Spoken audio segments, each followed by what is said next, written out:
Good morning, everyone. In this video, we are on page 1 of the practice set. So I wanted to go over a couple of instructions on the lesson A part of this assignment. First, a reminder to always check for power placeholders, whether you're doing long division or synthetic division. The instructions on this page say to use long division. So even though we could do synthetic division on this one, make sure you are doing long division. That's going to be the work that I am looking for. I want your answer as quotient plus the remainder over the divisor, which is fraction form. And on number 3, I want you to be careful on this one because even though my powers go 4, 3, 2, 1 constant in the dividend, my divisor actually needs a placeholder of 0x to the first here. So just be careful on that number 3. Folks, the first problem that I would like you to try is number 2. So go ahead and try this problem first on your own and then unpause the video when you are ready to see the solution. So first, no placeholders on this problem because we go 4, 3, 2, 1 constant and 2, 1 constant for the powers. So dividend, first term goes in the dividing house. Divisor goes on the outside. X squared is our leader term. So x squared times what gives me x to the 4th?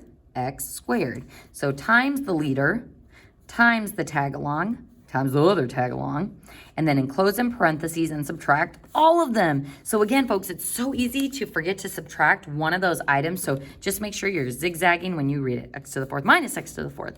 Negative 2x cubed minus 2x cubed is negative 4x cubed. 3x squared minus a negative 1x squared gives me 4x squared, and then bring on down the next term. And then x squared times what gives me negative 4x cubed?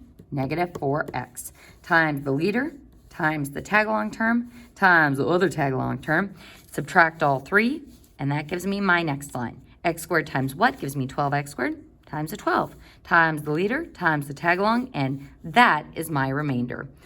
So folks, a couple of things with this problem. This would be my answer, x squared minus 4x plus 12, plus the remainder over the divisor. Now, I want to show you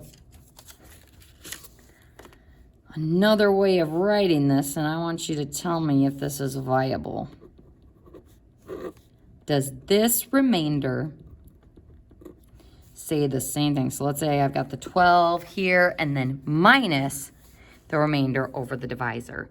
Folks, you can put a minus sign instead of a plus sign there, but if you have a binomial left on the top, this technically is wrong. You would need to factor out that minus sign from both of those to float it out in front of this fraction. So it would be negative 32x minus 18. So that's the only way you can write the minus out in front of the fraction is if you factor it out from both. So be careful if you encounter that on my math lab. If you are asked to choose an answer, make sure you know that the minus sign, if it's written out in front, would have to be factored out of both terms on the top. So I'm fine with you writing your answer like this. Just note that this could arise as well.